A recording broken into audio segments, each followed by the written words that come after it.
War movies can be hit or miss. Sometimes they drag, sometimes they're way too melodramatic, and sometimes they just miss the mark entirely. But every once in a while, a war film comes along that nails it from the opening scene to the closing credits. Here are some war movies that are as close to perfect as it gets.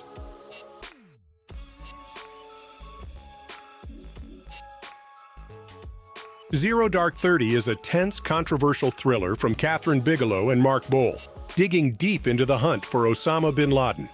Jessica Chastain plays Maya, a CIA analyst who's basically a mix of the real women who tracked down the al-Qaeda leader, and she earned her first Oscar nod for it. The film builds up to a heart-pounding Navy SEAL raid that's as intense as it gets. It's been criticized for how it shows torture, but Zero Dark 30 is still widely praised, often compared to Bigelow's The Hurt Locker as part of a psychological war film double feature. Come and See is a brutal look at the Nazi occupation of Belarus, told through the eyes of a teenage boy named Floria, whose world is shattered in a matter of hours. The movie's final scenes, where a church full of people is burned alive, are disturbing and intense, more heard than seen. It's a movie that every cinephile should watch at least once, even if just once. Come and See is a European cinema landmark that's both haunting and breathtakingly beautiful in its artistry. The Best Years of Our Lives follows 3 servicemen coming home after World War II, with a standout performance from real-life vet Harold Russell. The movie was a huge hit, and it dives into the struggles of veterans in a way that was way ahead of its time. The title might sound ironic, but it's a perfect fit for the story. Along with classics like Casablanca, it's one of the best films to come out of the greatest generation.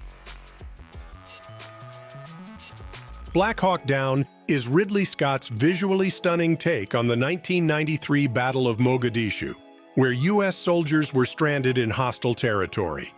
With a tight script, Scott delivers harrowing action and keeps the tension high throughout. The movie grabbed 4 Oscar nominations, including Best Director, and Roger Ebert even called it the best film of Scott's career, which is saying something given his work on Blade Runner and Alien. Platoon is Oliver Stone's bold, confrontational take on the Vietnam War, and it's widely considered his magnum opus. Charlie Sheen stars as an idealistic student whose worldview is shattered after he enlists in 1967, alongside Tom Berenger and Willem Dafoe in unforgettable roles. Stone, a Vietnam veteran himself, not only directed but also wrote the script, which brings to life the moral and psychological battles of war, with immersive, groundbreaking action scenes.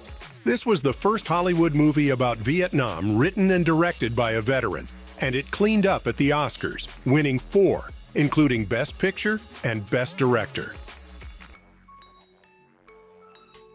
Mel Gibson's Hacksaw Ridge is a bombastic, graphically violent war film that somehow manages to be deeply sentimental without crossing into outright schmaltz.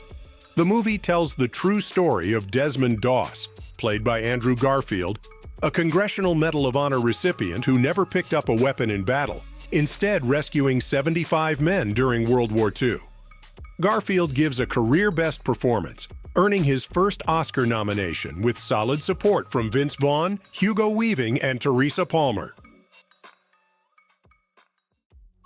David O. Russell's Three Kings is a dark comedy and war thriller that's as genre-bending as it is cynical, set in the aftermath of the Persian Gulf War.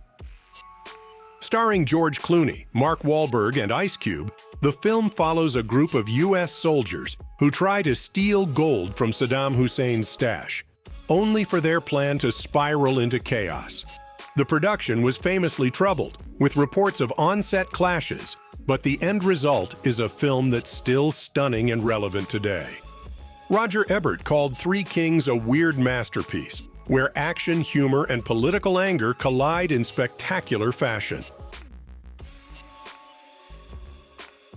Stanley Kubrick's Full Metal Jacket might just be his definitive war film, even when compared to his other classics like Dr. Strangelove or Paths of Glory. The movie unfolds in 2 distinct halves. the brutal boot camp under a sadistic drill sergeant, and the intense, chaotic warfare in Vietnam. While Full Metal Jacket was critically acclaimed and is now seen as a war movie classic, it wasn't universally loved. Roger Ebert famously gave it a thumbs down, arguing that the film didn't know where it was going. Saving Private Ryan isn't Spielberg's only war film, but it's the one that feels like his definitive take on the genre, much like Full Metal Jacket did for Kubrick. The D-Day sequence set a new bar for how combat looks on screen, but at its heart, the film is about Tom Hanks's Captain Miller and his squad trying to save Private Ryan after his brothers are killed. Unlike Kubrick's cynicism, Spielberg's take is all sentiment, bookended by those haunting cemetery scenes in Normandy. For over 25 years, it's been an emotional gut punch for veterans and their families. Casablanca isn't just the best World War II film made during the war. It's possibly the most beloved Best Picture winner ever. Humphrey Bogart nailed it as Rick Blaine, the smooth-talking club owner with a heart of gold.